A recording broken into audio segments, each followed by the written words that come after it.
in between, I did lots of things. To read my resume, it sounds like I can't hold down a job. But I did lots of things, including high school assistant principal and middle school principal. So in this presentation, I decided to bring those concepts together with the director of pupil personnel position and think about how there can be some mutual collaboration. Okay, think about some, just one second.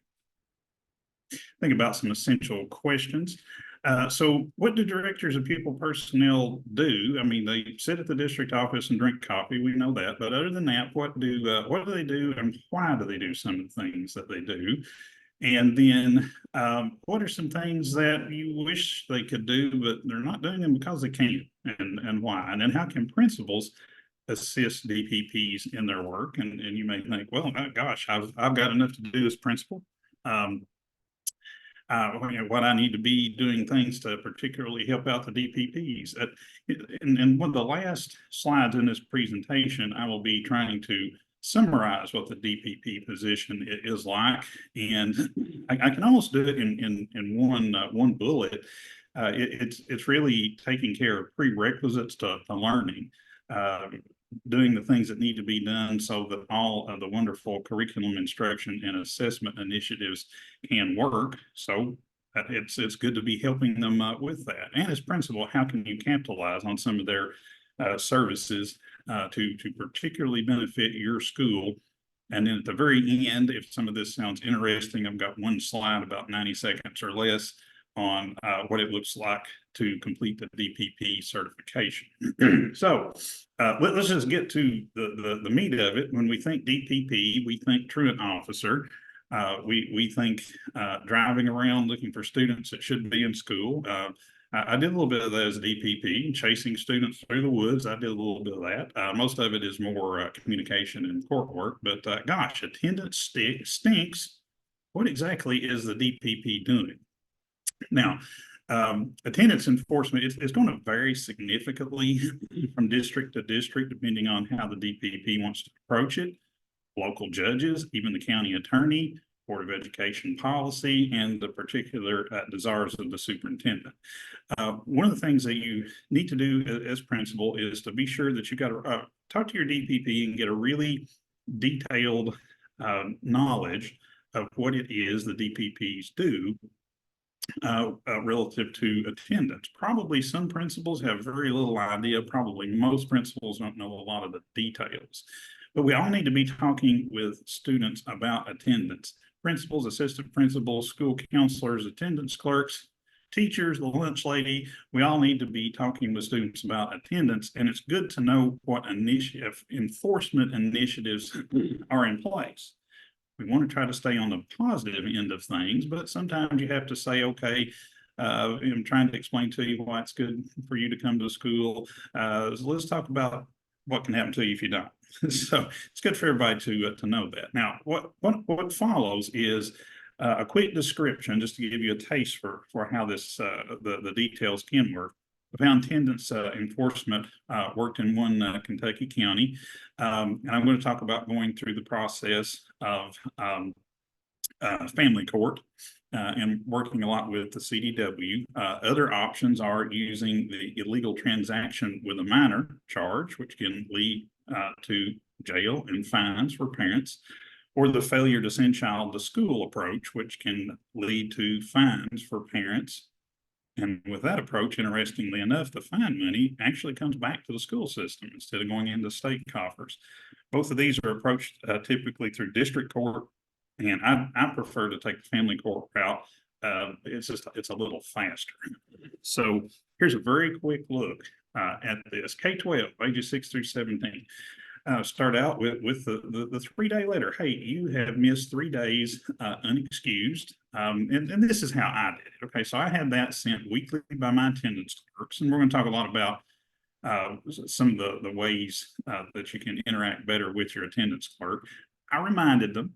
My letters were attention getters, we will say. I had one parent call me and say, hey, I got this threatening letter from you. And I said, oh, it's not threatening. Maybe a little snotty, but it's not threatening. It's important for, and what happens is my attendance clerks sent those.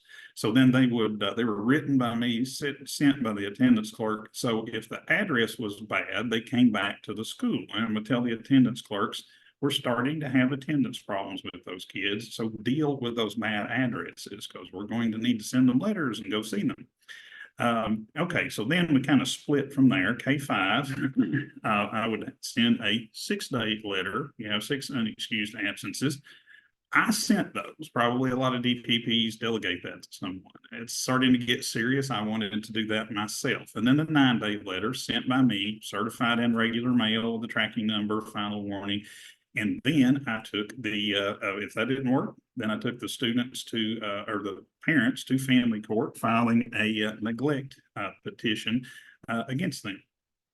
Back to that in a second. Grades 6 through 12, what students got after the 3-day letter was a invitation, that sounds nice, to a truancy diversion workshop sent at 6 unexcused days, sent by the local court designated worker. And a little asterisk on this court designated worker. Hopefully, as principal, you know who your CDW is. CDWs are required to actually maintain a very extensive list of community resources. Next time you talk to them, you should get that from them. That can be useful for you. So at these truancy diversion workshops, they happen at the school. Mine would be in the morning, right after breakfast. We'd meet in the cafeteria. The parents were invited, very few attend. We would pull the students down and we would talk with them about, okay, here's why you're here. Here's the habits that need to change, and here's what's going to happen to you if you don't change those habits. And I'll be honest, when I started with the job of DPP, I really didn't think that those workshops would be very effective. And I was really wrong. They're actually very effective. As principal, if you're in a middle school or high school, you can say to yourself, are those going on in my school? And if so, am I going to them? Do I need to go to them? Am I making sure that someone in my school does? What I generally saw as far as school personnel in those meetings was the Family Resource Youth Service Center director. And then a 9-day letter, just as with K5, a home visit, and then a truancy complaint with the CDW. And okay, so and then what happens after that truancy complaint with the CDW is CDW meets with the students and says, you have to check in with me. You have to contact me if you're going to have any absences and so on. Now, that usually works. If that doesn't work, then the students are taken before something called the FAIR team. You've all probably heard of it. It stands for Family Accountability Intervention and Response Team. And that team meets monthly. I have a list for you here of the individuals that are generally in attendance. It doesn't say school principal, but a school principal could attend.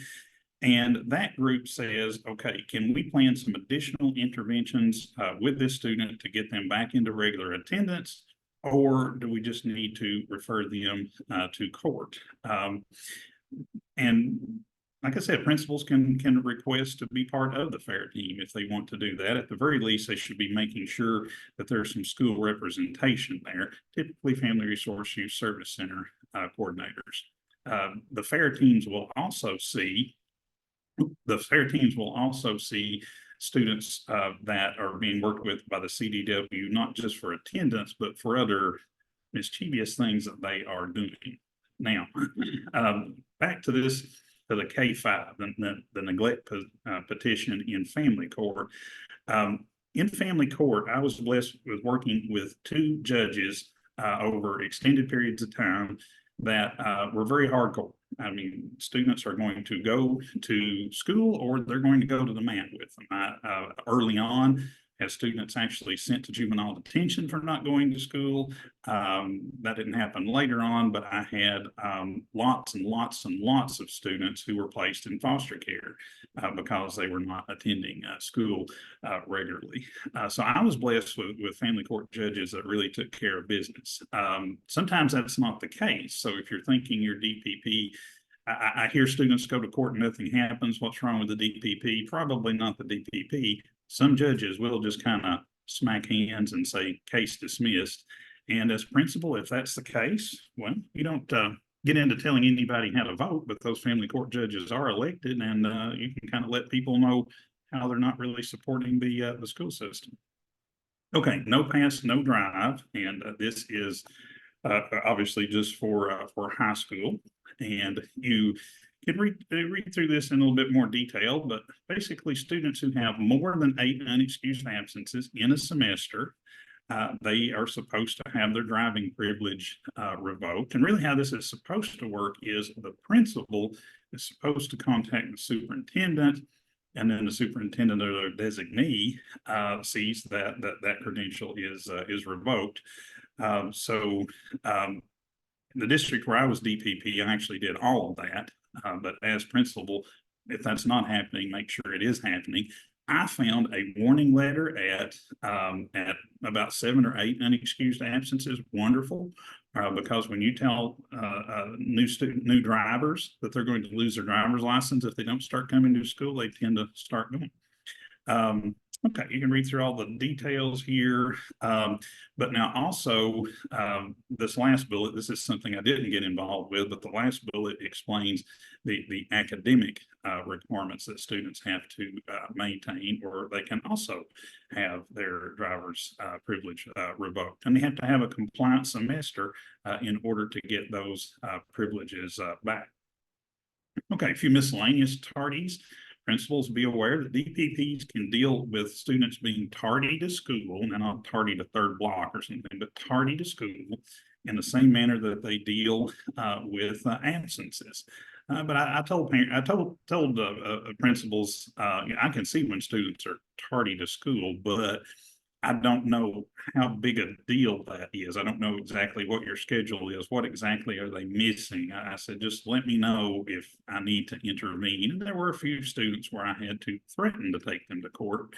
I didn't get to the point where I needed to. If I had, I would have wanted to kind of check with the judge on that and see what they thought about it. But keep in mind, tardies, if you have some students having a lot of problems with those tardies to school, can be dealt with by the DPP, as is attendance. And then also, if you have students who are expelled receiving services and not cooperating with receiving those services, your DPP can also deal with that. Okay, another big topic. Gosh, half the students have signed out to homeschool. Okay, why doesn't the DPP do something about this? All right, in Kentucky, private school laws are what are applied to the homeschools. Those tend to be fairly short and fairly old.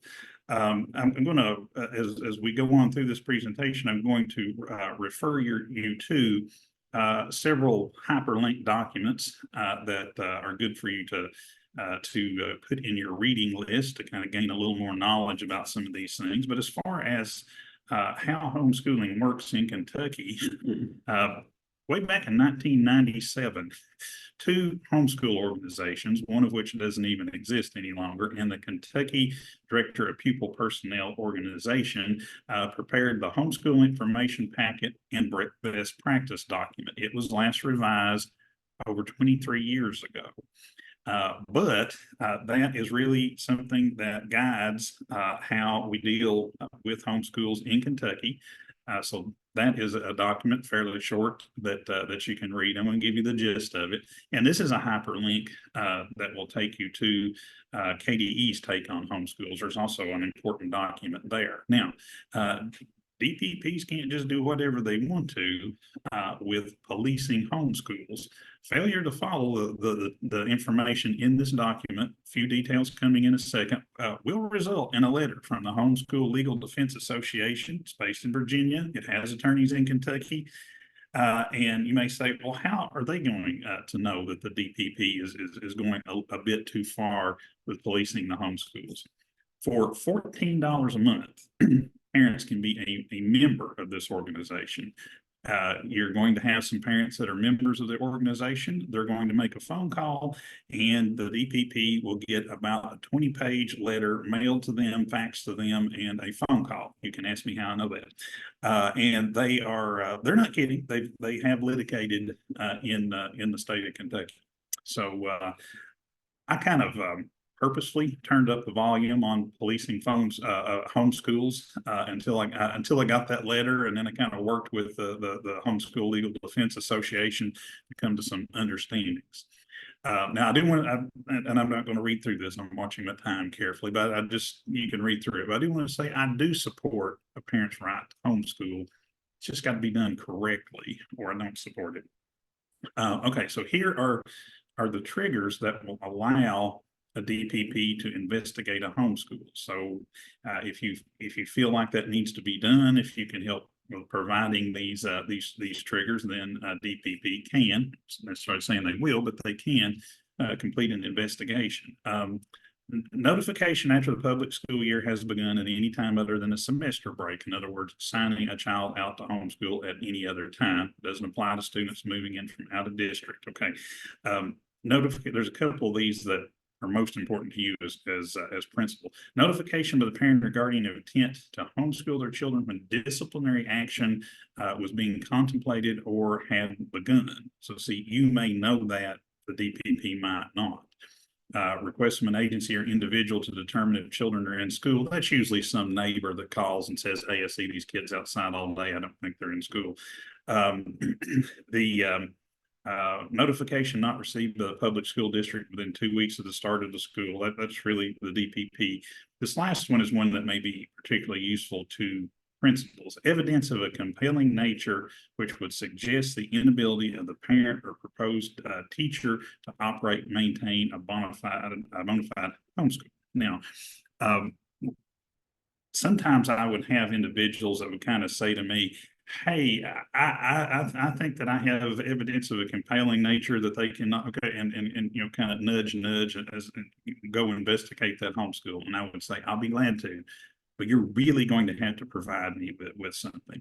But that's something principal may be able to do. What can DPPs look at? Not much. Homeschools have to be teaching the same subjects at the same intervals as local public schools. DPPs can ask for a record of courses taken and grades. Homeschools have to keep accurate attendance records. That's fairly simple. This is a little bit about the subjects. So in other words, very little, basically attendance records and scholarship reports, going in and looking at their materials and how they're teaching and that sort of thing. Not under any circumstances. Lack of cooperation with a DPP trying to police a homeschool can be dealt with the same as truancy would, but your DPP will have to gauge whether or not the local judges really want to hear those things. My local judges said, bring them to me. But some will say, no, I'm not getting involved in the homeschooling yet. Okay, parents' approach to homeschooling, just so you have a little background here. Sometimes they just do their own thing, including typing up the diploma on Microsoft Word. Sometimes they use free online systems. Sometimes they use paid online systems, and often those are accredited. Sometimes they do it in work with in cooperation with local associations, and sometimes the credential is a GED. A few things that your school counselor, your assistant needs to keep in mind when talking with parents that are thinking about homeschooling is, well, let's come back to this in just a second, is homeschooling employment. You can't say you're not going to be able to find a job. Homeschooling college, and I'm watching my time carefully. You can read through these in more detail. Homeschooling college. You can't say you won't be able to go to college. Homeschooling military. You can't say you won't be able to join the military. Okay, so now let's go back to this. In order to try to stem the tide of homeschools, it's important for you to understand why students do it. And some of these we can't do anything about. I mean, concerns about quality, we're doing the best we can with that. Religious reasons, disagreements with local schools, try to settle disagreements with parents. That does not mean capitulate, but try to settle those disagreements, keeping students safe. Of course, there's resources at the central office to help deal with transient students, good resources for students with disabilities. So those are some of the reasons, and you can stem the tide on some of those. Okay, a few miscellaneous concepts.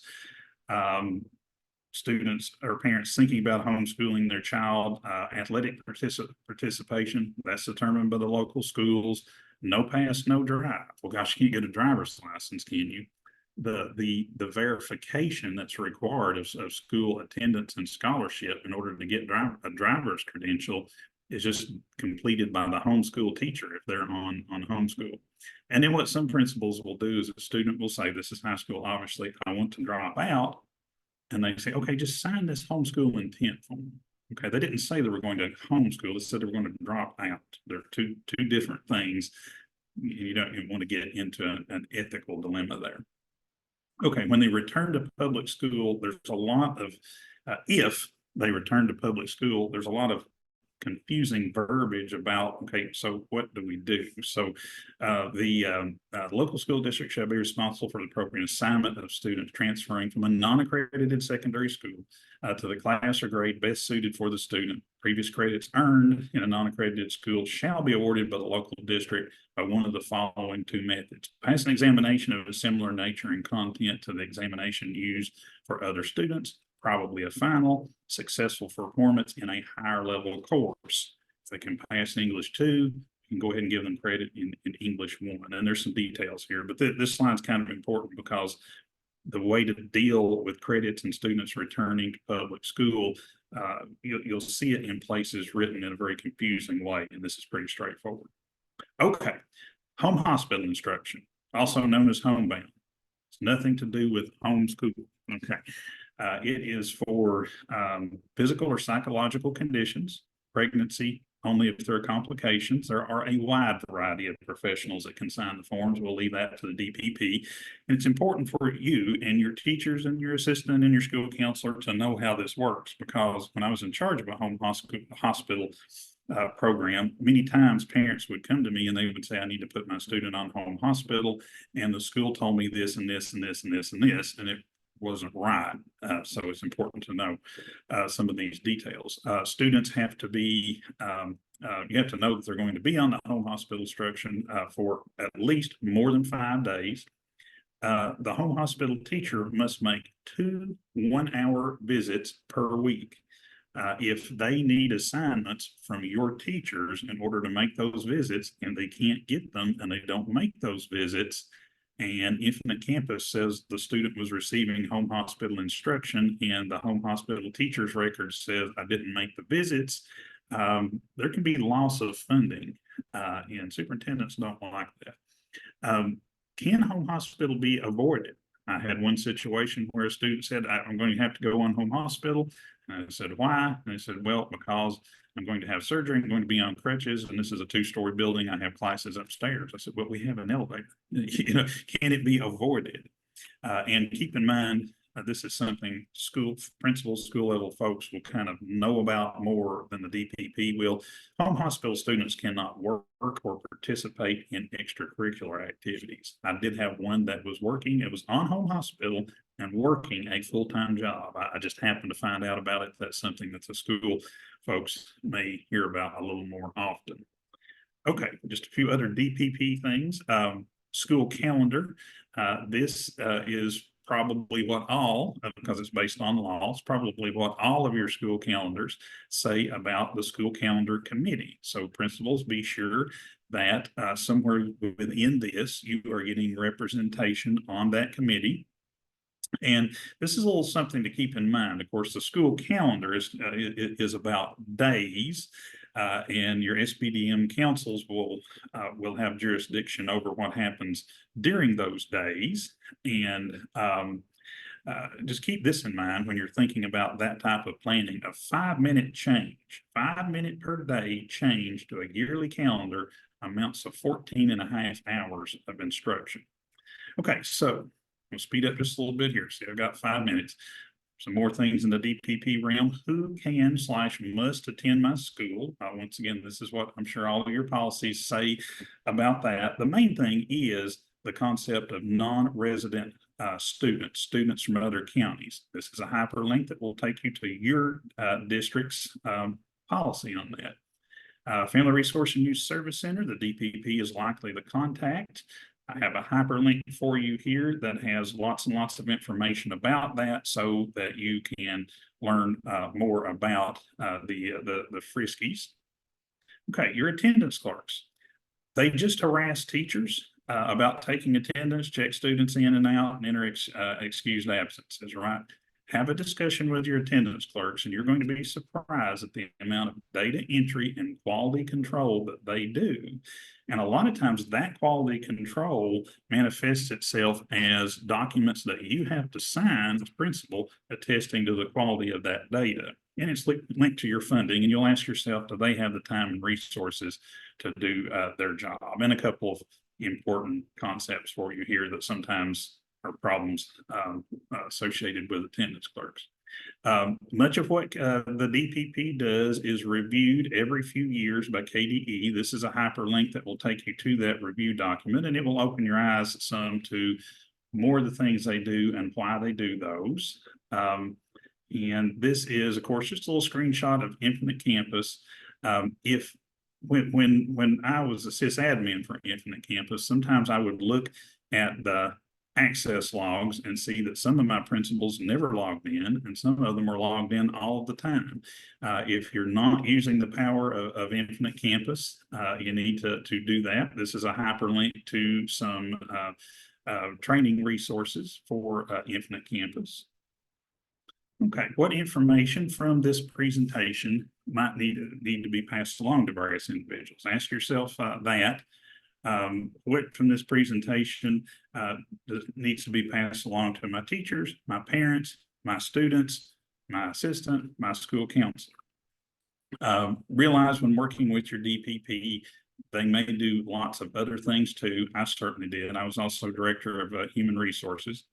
So a few ways to look at the work of the DPP: truancy, record keeping. Yes, that's the traditional things. Student services and working with those prerequisites to learning so your curriculum instruction and assessment works. Okay, now if all of this sounds interesting, just very quickly, and this is the Campbellsville program. I mean, many universities have DPP training programs around the state, but this is the one that I know about. So if all of this sounds interesting, our requirement is, of course, a lot of paperwork and some other things that all principals are going to have. 3.0 GPA on your last degree. And the way we do it is a class that introduces students to the fundamentals of central office administration, and then a real nuts and bolts class about being a DPP, and that's the level 1 certification. And then we look at student services and school and community collaboration in their level 2, and there's our cost, which I think you'll find is particularly good. It's kind of interesting. I never thought until the end of my career that I wanted to be a DPP. I took the position to get closer to home and working in the school system where my kids were. And I thought that was going to put me 6 years before retirement. And I thought, well, heck, I can do anything for 6 years. I ended up loving it. So if this sounds interesting, that's kind of what the certification programs look like. Okay. We'll have about 1 minute for questions or comments. Let me slide back to that in a second. But the last slide, and this PowerPoint, by the way, is in the resources. But this is my contact information. And that was good timing. 2:30 and last slide. Not too bad. Okay. Any questions or comments? Host, do whatever you need to do.